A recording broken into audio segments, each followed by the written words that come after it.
नमस्कार. भगवद्गीता मनोमनी या उपक्रमाच्या 15व्या पुष्पामध्ये मी वैद्यपूजा कोटस्थाने कोयाळीकर तुम्हा सर्वांचे सहर्ष स्वागत करते. निष्काम कर्मयोगामध्ये मनुष्य ही आपली कर्मे कर्मेंद्रियांनी करत राहतो. त्याची फलाविषयीची इच्छा ही पूर्णपणे संपलेली असते.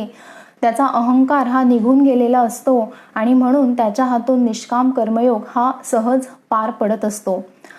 जेव्हा एखादा योद्धा रणांगणामध्ये युद्ध करायला जातो तेव्हा तो वज्रासारखं चिलखत परिधान करतो आणि हे वज्रासारखं चिलखत त्यांनी परिधान केलेलं असल्यामुळे त्याच्या शरीराला शस्त्राचा कुठलाही स्पर्श होत नाही आणि शस्त्राचा स्पर्श न होता सुद्धा या योद्ध्याला त्याचं हे युद्ध जिंकता येतं. तद्वतच जो मनुष्य निष्काम कर्मयोग आचरणामध्ये आणतो तो सुद्धा या आयुष्याच्या युद्धामध्ये विजयी होऊ शकतो. आता जेव्हा मी निष्काम कर्मयोगाची निरूपण करत होते तेव्हा मला हा भाव हा अर्थ समजत होता आणि म्हणून त्याच्यावर आधारित असलेली उदाहरणं मला अगदी सहज सुचत होती. पण जेव्हापासून हा ज्ञान विज्ञान योग अक्षर ब्रह्मयोग सुरू झालेला आहे आणि त्याच्यामध्ये सगळीकडे भक्ती भरलेली आहे, भक्तियोग आलेला आहे. श्रीकृष्ण म्हणतोय की तू मला अनन्य भावाने शरण ये, कुठलेही कर्म करत असताना तू माझं स्मरण ठेव आणि तू जर असं करशील तर तुझा योगक्षेम मी वाहीन. हे सगळं भक्तियोगामध्ये श्रीकृष्णाला नेमकं काय सांगायचंय हे काही मला उमजत नव्हतं. कारण जो श्रीकृष्ण कर्माला एवढं महत्त्व देतो, जो निष्काम कर्मयोग करायला सांगतोय आणि तो स्वतः सुद्धा तसं आचरत आहे, मग त्या श्रीकृष्णाला भक्ती म्हणजे कर्मकांडामध्ये अडकलेली भक्ती निश्चितच अभिप्रेत नाही. फक्त देवळामध्ये जायचं, पूजा करायची, कीर्तन करायचं, यज्ञयाग करायचं, प्रसाद वाटायचं हे निश्चित त्याला अपेक्षित नाही किंवा त्या भक्तीचं एवढं सीमित स्वरूप नाही हे मला समजत होतं. पण नेमकं काय म्हणायचे श्रीकृष्णाला या भक्तियोगामधनं हे काही उमगत नव्हतं. आता भक्ती हा अमूर्त भाव आहे. मला असं वाटायला लागलं की हा अमूर्त भाव मी तुमच्यासमोर कसा काय प्रगट करू. एरवी ज्ञानावर आधारित, अनुभवावर आधारित, स्मृतीवर आधारित ही माझी बुद्धी पटापटा काम करते, तिला काहीतरी विचार सुचतात. पण जेव्हापासून हा विकसित होतो त्याचा शोध बुद्धीने घेऊन कसं काय चालेल. मग यांच्याबरोबर पांडुरंग शास्त्री आठवले यांनी निस्वार्थ बुद्धीने फक्त परमेश्वराशीच बांधिलकी ठेवून मनुष्य मात्राच्या उद्धाराचं काम सर्व विश्वामध्ये केलं. गीतेमध्ये जे काही तत्वज्ञान सांगितलेलं आहे या तत्वज्ञानावर आधारित त्यांनी आपले थॉट्स, त्यांनी आपली फिलॉसॉफी निर्माण केली या भक्तियोगावर आधारित आणि त्या आधारावर त्यांनी आपलं कार्य निष्कामपणे या विश्वामध्ये करून दाखवलं. त्यांचं हे भक्तियोगाचं कार्य जर समजून घ्यायचं असेल तर त्यांची थोडीशी कौटुंबिक पार्श्वभूमी आणि सामाजिक पार्श्वभूमी समजून घेणं आपल्याला आवश्यक आहे. पांडुरंग शास्त्री आठवले यांचं घराणं हे रायगड जिल्ह्यातलं पेण या ठिकाणचं. त्यांचे खापर पंजोबा पांडुरंग पंत एकदा त्यांच्या 2 मित्रांना जामीन राहिले.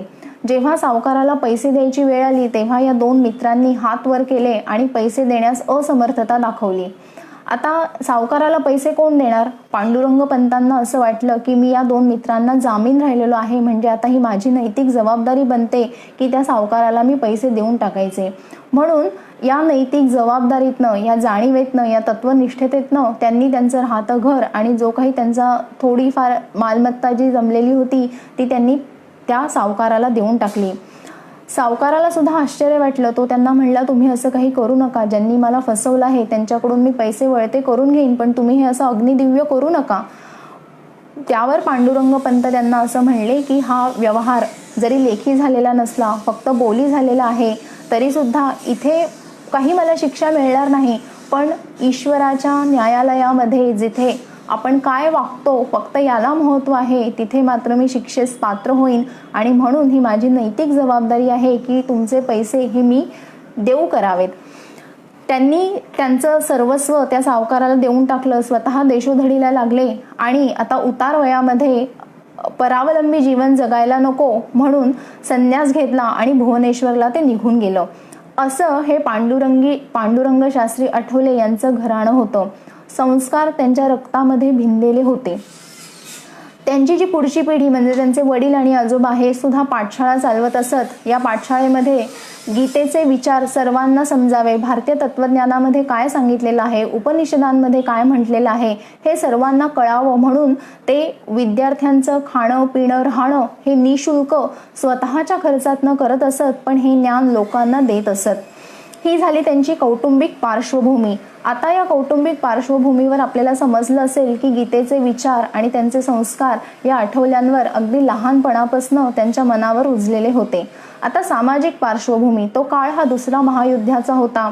दुसरं महायुद्ध हे अगदी भारतीय भूमीवर लढलं गेलं नव्हतं, पण त्या युद्धाची झळ ही भारताला सुद्धा पोहोचत होती. आपल्या भारतातील खूप मोठं सैन्य हे ब्रिटिशांच्या हाताखाली युरोपियन देशांमध्ये लढत होतं. भारतातील खूप मोठा कच्चा माल हा त्या देशांमध्ये जात होता. भारतामध्ये अन्नधान्याची चणचण भासू लागली होती.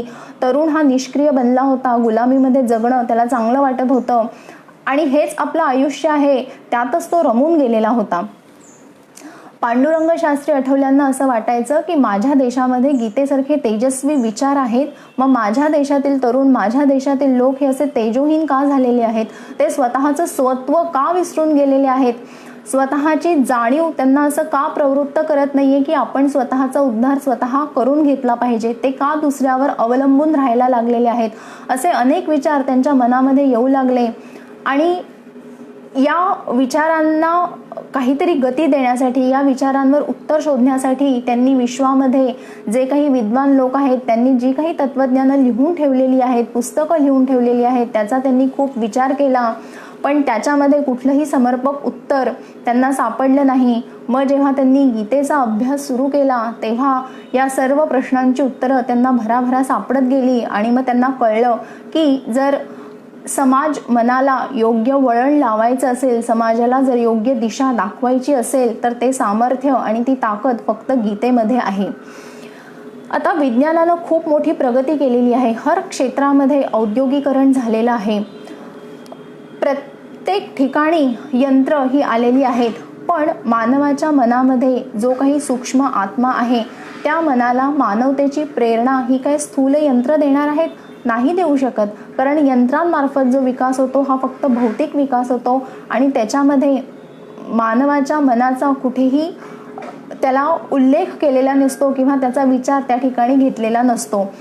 आता ही जी राष्ट्र लढत आहेत महायुद्धामध्ये, ते कशासाठी लढत आहेत? सत्तेसाठी, संपत्तीसाठी, स्वतःच्या अहंकारासाठी. पण या गोष्टी नश्वर आहेत, काही काळानंतर त्या नष्ट होणार आहेत.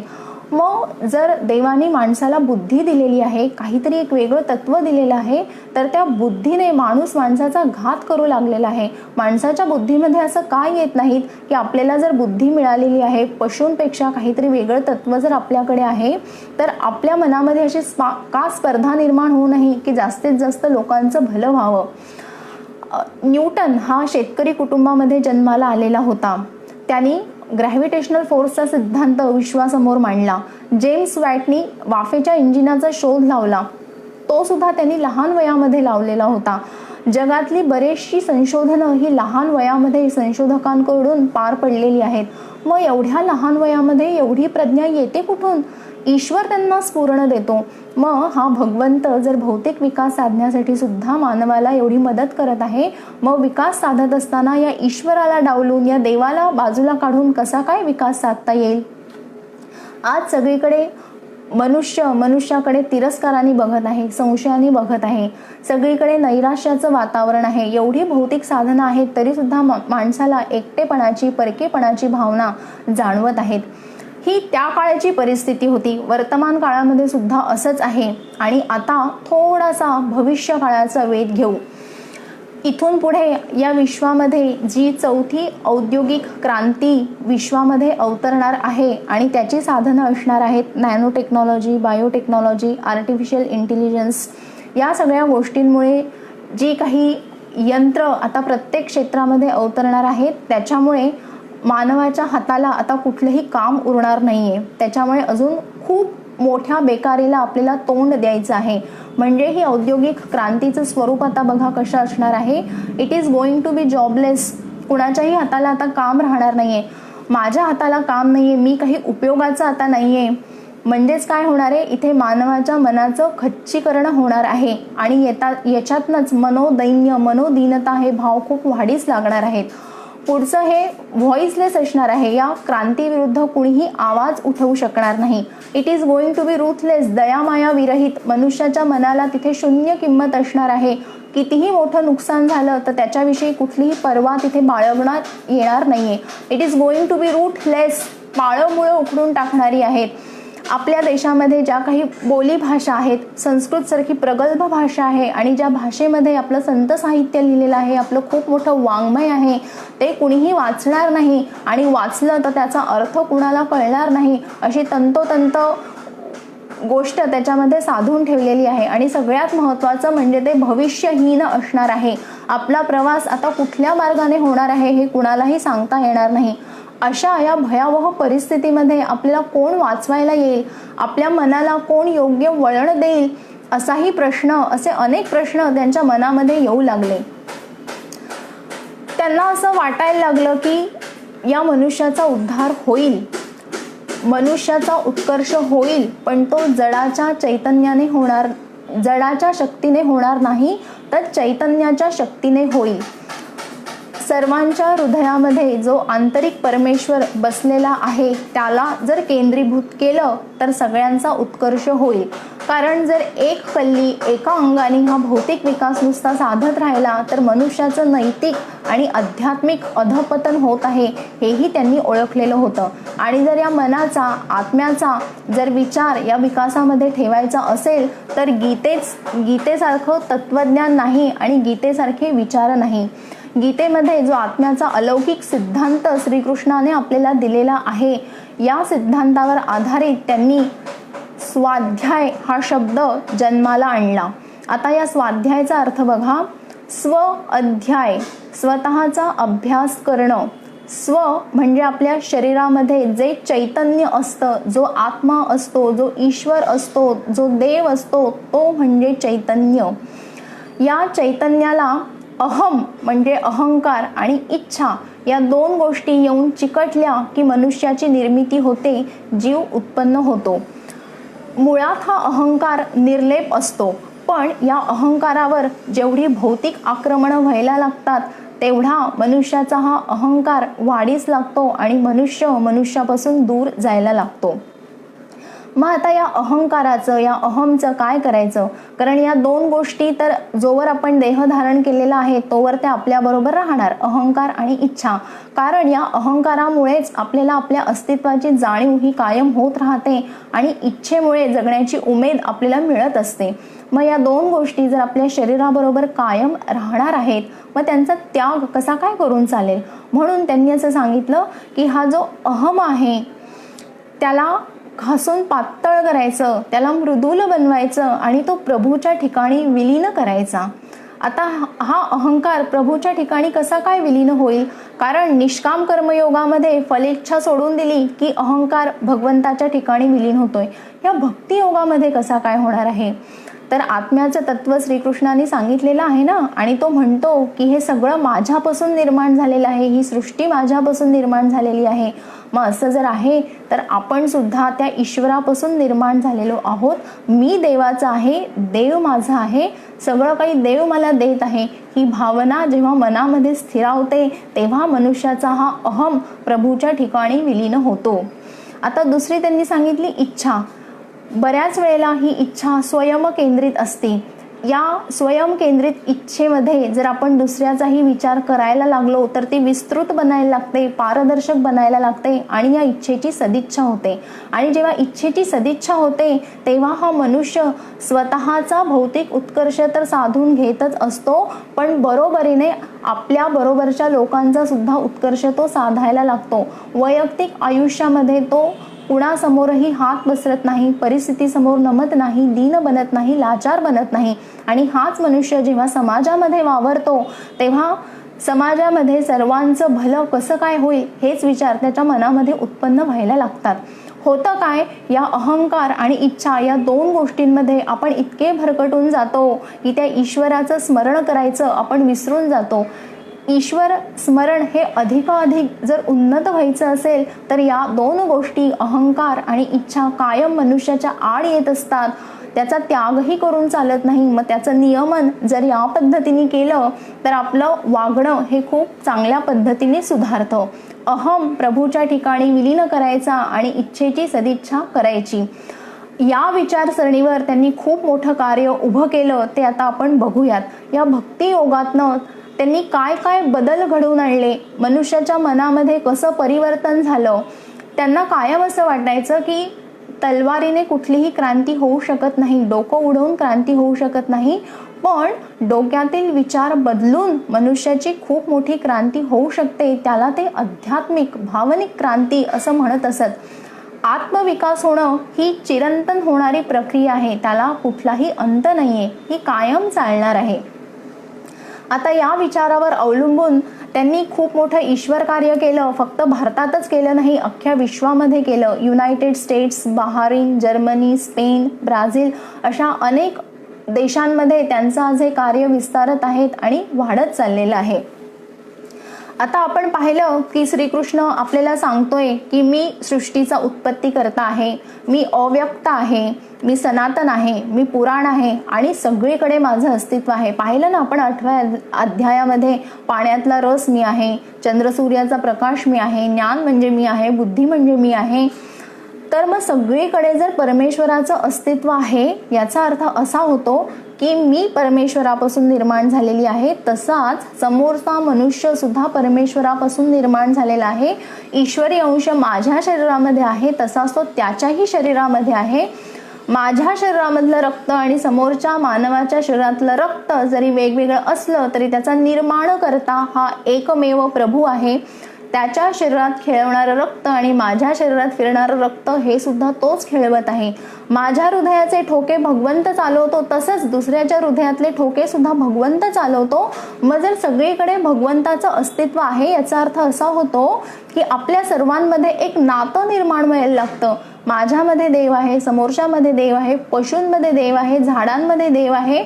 म्हणजेच काय, माणसाला जाणीव व्हायला लागती की मनुष्य मनुष्य, man to man, man to nature, या सगळ्या गोष्टींमध्ये एक बंध आहे, एक नातं आहे. साधं सुद्धा नाही, एक दैवी नातं आहे. निष्काम कर्मयोगामध्ये आपण पाहिलं, जेव्हा आपण आपली कर्म करत असतो तेव्हा आपण एकमेकांच्या कर्मांवर अवलंबून असतो, म्हणजे आपण कर्मबंधनामध्ये अडकलेलो असतो. आता या भक्ती योगामध्ये या दृष्टीने बघा, जर आपण या भगवंतापासून निर्माण झालेलो आहोत याचा अर्थ असा होतो की आपल्याला ईश्वराचं पितृत्व लाभलेलं आहे. आपल्या सर्वांचा पिता एक आहे. देवापासून आपण सगळे निर्माण झालेलो आहोत, म्हणजे आपल्या सगळ्यांमध्ये एक नातं निर्माण होतं. एरवी बघा, विश्वबंधुत्व हा शब्द किती आपल्याला जड वाटतो, पण गीतेच्या विचारसरणीवर मग जेव्हा आपल्या सर्वांमध्ये हे दैवी नातं निर्माण होतंय तेव्हा विश्वबंधुत्व हा शब्द किती अगदी सहज, सोपा, साधा आणि आचरण करायला सुद्धा सोपा असा आपल्याला तो वाटायला लागतो. आणि याच विचारावर, याच तत्वांवर आधारित त्यांनी आपलं कार्य पूर्ण विश्वामध्ये केलं. देव ही संकल्पना जर समजून घ्यायची असेल तर ती मनुष्याच्या माध्यमातून समजून घेणं हे खूप सोपं होतं. आपला विकास साधत असताना जर आपण मनुष्याला केंद्रामध्ये ठेवलं, जे अधिभूत आहे, जे नष्ट होणार आहे, जे नाश पावणार आहे, त्याला जर आपण केंद्रस्थानी ठेवलं आणि त्याच्या भोवती जर विकास करत बसलो तर हा विकास नश्वरतेकडे जाणार, विनाशाकडे जाणार. पण ते असं म्हणत की शरीर हे तर नाश पावणार आहे ना, पण शरीराच्या आतमध्ये जे चैतन्य आहे ते शाश्वत तत्व आहे. याला जर केंद्रीभूत मानलं, जो अक्षर भाव आहे, जो ब्रह्म भाव आहे, जो श्रीकृष्ण आहे, जो आत्मा आहे, जो परमात्मा आहे, त्याला जर आपण साक्षी भावामध्ये पाहिलं, त्याचं स्मरण जर आपण कायम ठेवलं, त्याचं चिंतन जर केलं आणि त्याच्या भोवती जर मनुष्याने आपला विकास साधायला सुरुवात केली तर तो विकास चिरंतन टिकणारा असेल. आता बघा, दोन गट इथे झालेले आहेत. एक चैतन्यवादी गट म्हणजे जो आत्म्याला केंद्रीभूत मानणार आहे, अक्षर तत्वाला जो केंद्रीभूत मानणार आहे, आणि दुसरा गट आहे जो फक्त शरीराची जी इंद्रिय आहेत त्या इंद्रियांना सुख पुरवण्यासाठी जो फक्त भौतिक विकास साधणार आहे. आता जेव्हा चैतन्यावर आधारित विकास होणार आहे तर तो कसा असणार आहे, स्वाध्यायाच्या तत्व प्रणालीवर तो आधारित असणार आहे. म्हणजे काय, जसा मी स्वतःला आदर देते तसंच दुसऱ्याच्या स्वला सुद्धा मी आदर द्यायचा आहे. माझ्या चैतन्याचं जसं मी अस्तित्व मानते तसंच दुसऱ्याच्या चैतन्याचं अस्तित्व सुद्धा मी विचारात घ्यायचं आहे. त्याच्यामुळे इथे जो विकास असणार आहे तो आत्मीयता प्रवण असणार आहे. दुसऱ्याचाही विचार त्याच्यामध्ये असणार आहे, समरसता पूर्ण असणार आहे. त्याच्यामुळे या विचारसरणीमध्ये जे कर्म होईल ते कसं होईल, कोऑपरेशन इज मस्ट. आणि इकडे जिथे फक्त मनुष्याला केंद्रीभूत मानलेलं आहे, नश्वर भावाला केंद्रीभूत मानून जो विकास होणार आहे ते काय म्हणतील, स्ट्रगल फॉर एक्झिस्टन्स. सगळीकडे मारामारी आहे जर आपल्याला उत्कर्ष साधून घ्यायचा असेल तर. हा प्रवास संघर्ष प्रवण असणार आहे आणि हा ऐक्य प्रवण असणार आहे. इथे मनुष्य निसर्गाबरोबर असलेलं दैवी नातं पूर्णपणे विसरून गेलेला आहे. त्याच्या मनातील कृतज्ञता भाव हा पूर्णपणे नष्ट झालेला आहे. मग फक्त भौतिक विकास साधण्यासाठी या सृष्टीचाही तो विचार करणार नाहीये. मी झाडं तोडतोय, मी पशूंना इजा पोहोचवतोय, हा विचार मनामध्ये येणार नाहीये. त्याच्यामुळे कॉन्करिंग द नेचर ही भावना त्याच्या मनामध्ये असणार आहे, कारण सृष्टीबरोबर असलेलं नातं तो विसरून गेलेला आहे. पण इथे काय होणार आहे, झाड आणि माझ्यामध्ये ईश्वरी अंश आहे. या सृष्टीमध्ये आणि माझ्यामध्ये एक कॉमन धागा आहे, नातं आहे, ते जपण्याचा तो प्रयत्न करणार आहे. त्याच्यामुळे इथे निसर्गाचं दोहन होणार आहे. इकडे संपत्तीचं केंद्रीकरण होणार आहे, कारण सगळं मलाच हवंय ना, फक्त माझ्यासाठीच. कारण इच्छा ही स्वयं केंद्रित आहे या भौतिक विकासामध्ये.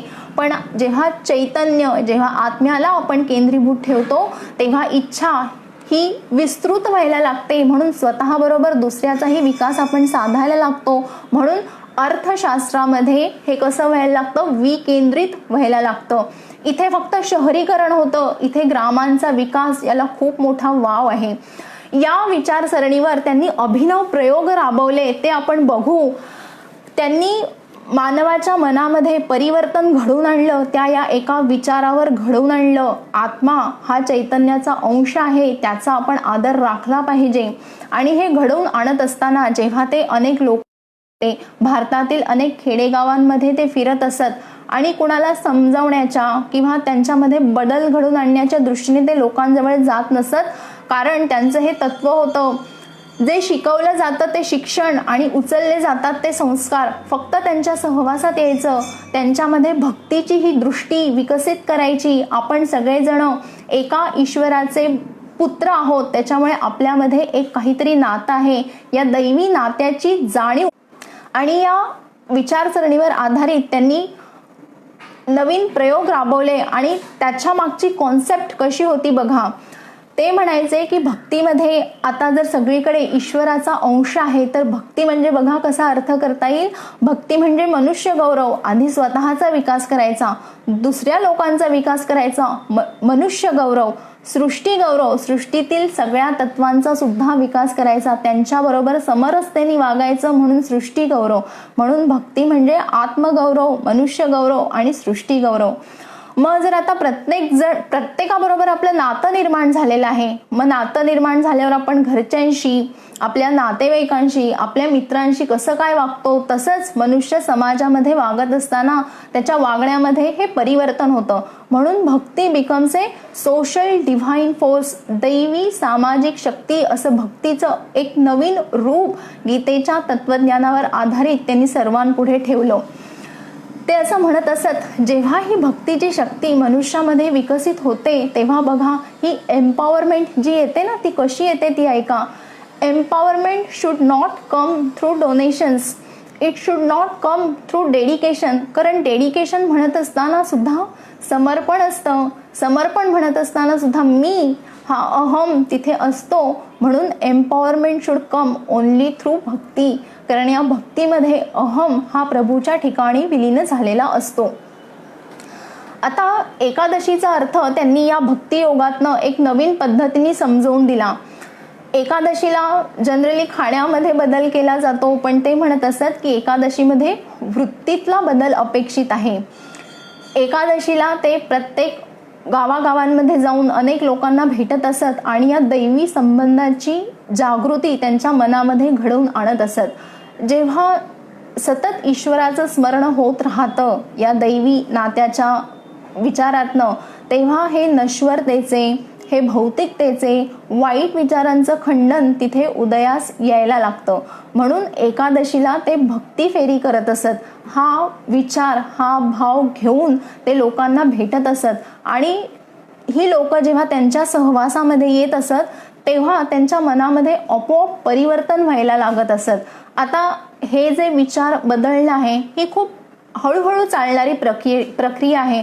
म्हणून भक्ती इज अ लर्निंग प्रोसेस. पण ही लर्निंग प्रोसेस कशी असते, कुणीतरी शिकवत नसतं, ही स्वतःहून स्वतः घडत राहते. म्हणून त्याला ते म्हणत असत हे स्पिरिच्युअल रिव्होल्युशन हे हळूहळू घडायला पाहिजे आणि ते घडणार फक्त ही भक्तीची दृष्टी लोकांच्या मनामध्ये आपण कायम जागृत ठेवली पाहिजे, तेवती ठेवली पाहिजे. हा त्यांनी एकादशीचा अर्थ सांगितला आणि हाच खरं एकादशीचा जीर्णोद्धार आहे.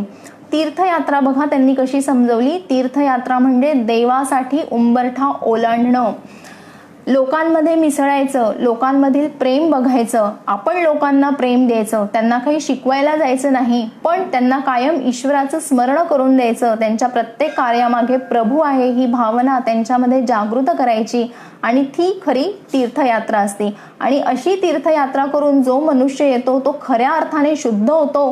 कारण लोकांमधील प्रेम बघून देव मला प्रेम देत आहे ही भावना जेव्हा मनामध्ये स्थिरावते तेव्हा असहाय्यतेची भावना मनामध्ये निघून जाते. पुढे त्यांनी प्रयोग केला योगेश्वर कृषी भाव. त्यांना असं वाटायचं की ग्रामीण भागामध्ये प्रत्येक मनुष्याकडे शेत असतं, मग देवाचं शेत का असू नाही असं त्यांच्या मनामध्ये यायचं. आणि या विचारावर आधारित त्यांनी हा जो प्रयोग केला त्याच्यामुळे अर्थक्षेत्रामध्ये किती मोठा बदल होऊ शकतो हे आपण समजून घेऊ शकतो. एका मनुष्याचं शेत निवडलं जाईल, त्याचे मालकी हक्क त्याच्याकडे अबाधित ठेवले जाईल. या शेतावर जे काही धान्य पिकणार आहे त्याच्यासाठी गावातल्या लोकांचे विविध गट तयार करण्यामध्ये येईल. नांगरणीसाठी एक गट, खुरपणीसाठी, पेरणीसाठी, पाणी देण्यासाठी असे विविध गट केले जाईल. अक्षय तृतीयेच्या मुहूर्तावर गावातल्या लोकांनी त्या शेतावर एकत्रित जमायचं, योगेश्वराचा फोटो तिथे लावलेला असायचं, त्याचं पूजन करायचं, शेतीच्या अवजारांचं पूजन करायचं आणि परमेश्वराचं स्मरण करून त्या शेतामध्ये श्रमभक्तीतनं धान्य पिकवायचं. श्रमदान हा शब्द मी वापरत नाहीये, मी म्हणते श्रमभक्ती, कारण दृष्टीची भक्ती घेऊन हे योगेश्वराचे पुजारी आता त्या शेतामध्ये काम करणार आहेत.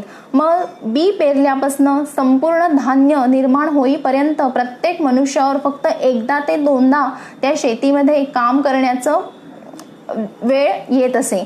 मग आता जेव्हा हे सगळं धान्य निर्माण होणार आहे ते एका मनुष्याच्या मालकीचं राहत नाही, त्याच्यावर कुणाचंही प्रारब्ध चिटकत नाही, तिथे कुणाचाही अहंकार उरत नाही, कारण एकट्याने ते केलेलंच नाहीये.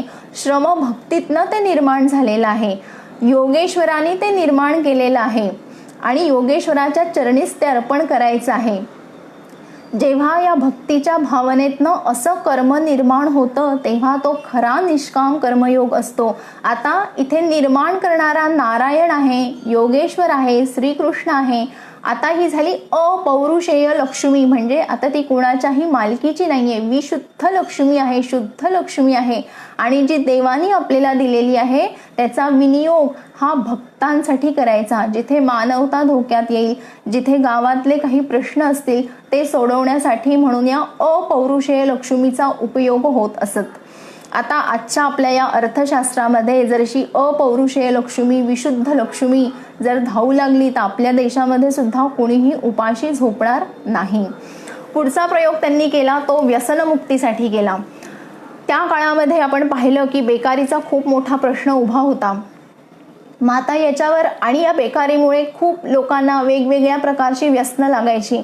मग आता याच्यावर उत्तर कसं काय शोधायचं, ते असं कुणालाही सांगत नसत की आता तुम्ही व्यसनं करू नका, भांडणं करू नका, टंटे करू नका. त्याच्यावर त्यांनी सोल्युशन दिलं, आध्यात्मिक सोल्युशन दिलं. त्यांनी गीतेची जी विचारसरणी होती ती आपल्या आचरणामध्ये तंतोतंत उतरवली होती आणि ती प्रॅक्टिकली डेमॉन्स्ट्रेट करून दाखवली. अध्यात्म त्यांनी प्रॅक्टिकली करून दाखवलं आणि म्हणून त्यांच्या प्रयोगांना एवढं भरभरून यश मिळालं. यश म्हणजे मी या अर्थी म्हणते की मनुष्याचा आत्मविकास तिथे साधला गेला. गावामध्ये जी काही छोटी छोटी घरं असायची त्या घरांमध्ये 8-8 दिवसांनी देव येणार अशी संकल्पना त्यांनी राबवली. देव म्हणजे योगेश्वराचा एक फोटो आणि गणपती. एका घरामध्ये 8 दिवस देव राहणार, मग पुढच्या घरामध्ये 8 दिवस जाणार, तिसऱ्या घरामध्ये 8 दिवस जाणार, म्हणजे आळीपाळीने घराघरांमध्ये कायम देव राहणार. आता जेव्हा आपल्या घरामध्ये देव येतो तेव्हा आपण घर स्वच्छ करतो, आजूबाजूचा परिसर स्वच्छ करतो, सजावट करतो.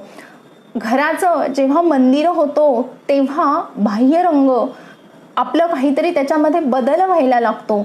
मग हा देव जर आपल्या शरीरामध्ये बसलेला आहे, हा ईश्वर जर आपल्या अंतर्यामी बसलेला आहे आणि तो माझ्याबरोबर राहून, माझ्या देहामध्ये राहून माझ्याबरोबर सुख दुःख उपभोगतो आहे, ही भावना जेव्हा मनामध्ये निर्माण होते तेव्हा मनुष्याला असं वाटायला लागतो माझ्या वाईट सवयीमुळे देवाला तर त्रास होत नाहीये ना, मग ही वाईट सवय मी सोडून द्यायला पाहिजे. आणि स्वतःला ही गोष्ट पटल्यामुळे, मन परिवर्तन झाल्यामुळे, मूल्य परिवर्तन झाल्यामुळे लोक व्यसनं सोडून देत असत. आणि या विचारसरणीवर, या प्रॅक्टिकल गोष्टीमुळे गावाच्या गाव त्यांनी व्यसनमुक्त करून दाखवले. पुढचा प्रयोग त्यांनी केला तो म्हणजे मंदिर. आता प्रत्येक गावामध्ये मंदिर असायला पाहिजे हे त्यांना कळत होतं किंवा त्याची आवश्यकता सुद्धा त्यांना भासत होती. पण मंदिर हे श्रमभक्तीतनं उभारलेलं असलं पाहिजे. या मंदिरामध्ये घंटाई नकोय आणि दानपेटी पण नकोय, पण या मंदिरामध्ये आपला जो पिता आहे, जो ईश्वर आहे, जो आपल्याला प्रेम बुद्धीने सगळ्या गोष्टी देत आहे, त्याच्याविषयी कृतज्ञता व्यक्त करण्यासाठी म्हणून संध्याकाळी सर्व गावातील लोकांनी तिथे जमायचं. आपल्या कमाईतील एक भाग योगेश्वराच्या पुढे ठेवायचा, कारण तोच आपल्याला सगळं देतोय म्हणल्यावर त्याचा भाग त्याला द्यायला नको. प्रत्येकाच्या कमाईतला एक भाग तिथे ठेवला जाईल आणि पुन्हा ही जी काही विशुद्ध लक्ष्मी त्या मंदिरामध्ये जमा व्हायची, ती गावातले प्रश्न सोडवण्यासाठी वापरण्यात यायची. मग गीता बघा, आता ती फक्त कर्माला स्फूर्ती तर देतेच, पण निष्काम कर्मयोग हा भक्ती योगामार्फत किती सहज होऊ शकतो, सुलभ होऊ शकतो, हे सुद्धा ती आपल्याला दाखवून देते. अशा अभिनव प्रयोगांवरनं, या गीतेतल्या भक्ती योगातनं त्यांनी त्यांचं खूप मोठं कार्य उभं केलं आणि ते सुद्धा अयाचक वृत्तीने.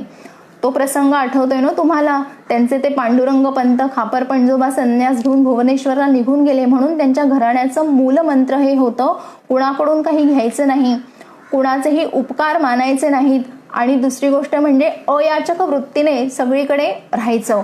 मग आता जेव्हा विश्वामध्ये त्यांचं एवढं मोठं कार्य उभं राहिलं, भारतामध्ये त्यांनी तत्वज्ञान विद्यापीठ उभारलं, पण त्यांनी कुणाकडून काहीही घेतलं नाही. त्यांच्या त्या तत्वज्ञान विद्यापीठाच्या समोर धनाढ्य लोकांच्या रांगा उभ्या राहायच्या की आम्ही जे धन कमवलेलं आहे त्याचा उपयोग तुमच्याही कार्याला होऊ देत. पण अयाचक वृत्ती हे त्यांचं तत्व होतं, म्हणून त्यांनी कुणाकडून काहीही स्वीकारलेलं नाही. ते कायम म्हणत की हे जे कर्म होत आहे हे देवाच्या प्रेरणेने होत आहे, ईश्वरासाठी होत आहे. मग जर ईश्वर बुद्धीने मी हे सगळी कर्म करत आहोत तर माझा योगक्षेम, माझी जबाबदारी सुद्धा हा देव घेईल. मी का बरं यांच्याकडनं पैसे घ्यायचे? त्याच्याही पुढे जाऊन, कारण इथे देत असताना काहीतरी अहंकाराची भावना आहे, मी देत आहे, अहंकार अजून प्रभूच्या ठिकाणी विलीन झालेला नाहीये, म्हणून कुणाकडूनही काही घेत नसत. आणि एखादा जर खूपच मागे लागला तर अनेक जेव्हा त्याच्या फेऱ्या होत असत या तत्वज्ञान विद्यापीठावर आणि जेव्हा त्यांना कळायचं की आता हा अहम मृदूल झालेला आहे, पातळ झालेला आहे आणि प्रभूच्या ठिकाणी तो विलीन झालेला आहे आणि स्वाध्यायाला येऊन जेव्हा तो बसत असत आणि जेव्हा त्याच्या मनामध्ये परिवर्तन होत असत की हे जे मी काही करत आहे हे निष्काम कर्मयोगातनं झालं पाहिजे, याच्यामध्ये कुठलाही अहम नकोय, कुठलीही उपकाराची भावना नकोय, तर माझं प्रत्येकाबरोबर दैवी नातं आहे आणि या नात्यातनं माझं हे कर्तव्य बनतं, मी हे द्यायला पाहिजे. जेव्हा अशी एखाद्याच्या वृत्तीमध्ये बदल होईल तेव्हाच ती मदत ते स्वीकारत असत. त्यांचं हे कार्य बघून त्यांना खूप लोक विचारत असत की एकच आयुष्य, एकच मनुष्य आणि एवढी मोठी आध्यात्मिक क्रांती कशी काय घडून येऊ शकते? तर ते कायम लोकांना म्हणत असत, don't see our fruits, go to our roots. माझं जे गीतेचं तत्वज्ञान आहे ना ते सुद्धा तुम्ही आचरणामध्ये आणा, म्हणजे तुम्हालाही अनेक प्रश्नांची उकल होईल. पांडुरंग शास्त्री आठवले आयुष्यभर पूर्ण विश्वामध्ये भ्रमंती करत राहिले, परिभ्रमण करत राहिले, हा विचार पोहोचवण्यासाठी आणि लोकांच्या मनामध्ये बदल घडून येण्यासाठी. एवढा मोठा प्रवास करायचा, सततची दगदग, त्याच्यामुळे प्रकृतीच्या कुरबुरी सुद्धा त्यांच्या मागे खूप लागलेल्या होत्या. एकदा न्यूयॉर्कमध्ये प्रकृती अस्वास्थ्यामुळे त्यांच्यावर एक छोटीशी शस्त्रक्रिया करण्यामध्ये आली. ती शस्त्रक्रिया झाल्यानंतर एका खोलीमध्ये ते विश्रांती घेत होते. आजूबाजूला डॉक्टर्स बसलेले होते आणि त्यांच्या डोळ्यामधून घळाघळा अश्रू वाहू लागले. डॉक्टरांना असं वाटलं की मृत्यूचं भय त्यांना वाटते. त्यांनी विचारलं, काय मरणाची भीती वाटतेय का? ते म्हणले, मरणाची भीती मला वाटत नाहीये, कारण अपरिहार्य गोष्ट आहे, ती येणारच आहे. पण नेमकं सांगणार काय ना, मला का एवढे अश्रू येत आहेत? कारण डॉक्टर्स किंवा जे काही समोर बसलेले आहेत ती सगळी बुद्धिवादी मंडळी. त्यांचं जे कार्य आहे हे भक्ती मार्गातलं कार्य आहे. त्यांचं कार्य जर समजून घ्यायचं असेल तर त्याच्यासाठी अंतःकरणामध्ये श्रद्धा हवी, मनामध्ये भक्ती हवी आणि मग बुद्धीच्या लॉजिकवर त्यांचं हे कार्य आपल्याला समजू शकेल. म्हणून त्यांना असं वाटायचं की माझं हे जे भक्तीचं कार्य आहे, जे ईश्वराला स्मरण ठेवून, ईश्वराला साक्षीभूत मानून हे जे उभं राहिलेलं आहे, त्याला कोणाच्या अहंकाराची दृष्ट लागू नये असं त्यांना मनोमन वाटायचं. आता त्यांचं हे सगळं कार्य बघितल्यानंतर गीतेचं तत्वज्ञान त्यांनी प्रत्यक्षात कसं केलं हे सगळं समजून घेतल्यानंतर आपल्याही हे लक्षात येईल की गीता स्थूलाविषयी बोलते, सूक्ष्माविषयी बोलते, आत्म्याविषयी बोलते, नश्वर देहाविषयी बोलते. ती मनुष्याच्या प्रत्येक मनुष्याला जी काही क्षेत्र लागतात जीवन जगत असताना, त्या प्रत्येक क्षेत्रावर ती भरभरून बोलते. ती सामाजिक गोष्टीवर बोलते, ती राजकारणाच्या क्षेत्रावर बोलते, ती अर्थशास्त्रावर बोलते, ती प्रत्येक क्षेत्रावर बोलते. आणि हे जेव्हा समजतं तेव्हा खऱ्या अर्थाने कळतं की गीतेमध्ये सगळ्या प्रश्नांची उकल योग्य पद्धतीने दिलेली आहे. आता जो श्रीकृष्ण विश्वाला हे मॉरल देऊ शकतो तो हा विभूतीचं असू शकतो. म्हणून पुढच्या निरूपणामध्ये आपण गीतेचा 10वा अध्याय जो विभूती योग आहे त्याला आपण सुरुवात करणार आहोत. पण आता हे पुढचे जे अध्याय आहेत ना, विभूती योग आणि विश्वरूप दर्शन योग, हे अध्याय ऐकत असताना अंतःकरणामध्ये श्रद्धा आणि मनामध्ये भक्ती ठेवायची आहे, तरच ते अध्याय आता आपल्याला समजणार आहेत. भक्तीची दृष्टी घेऊन हे पुढचे अध्याय आता तुम्ही ऐकणार आहात. आणि म्हणून पुन्हा एकदा जाता जाता म्हणावं असं वाटतं, गीता सुगीता कर्तव्या किमन्य शास्त्र विस्तरैः या स्वयं पद्मनाभस्य मुखपद्माद्विनिसृता भारतामृतवर्षस्वौ विष्णोर्वक्त्राद्विनिसृतं गीता गंगोदकं पीत्वा पुनर्जन्म न विद्यते. धन्यवाद. पुढचं निरूपण हे 8 फेब्रुवारीला आहे, त्या दिवशी सोमवार आहे. पुढचंही निरूपण तुम्ही सर्वांनी जरूर ऐका, स्वतःसाठी ऐका. तोवर धन्यवाद.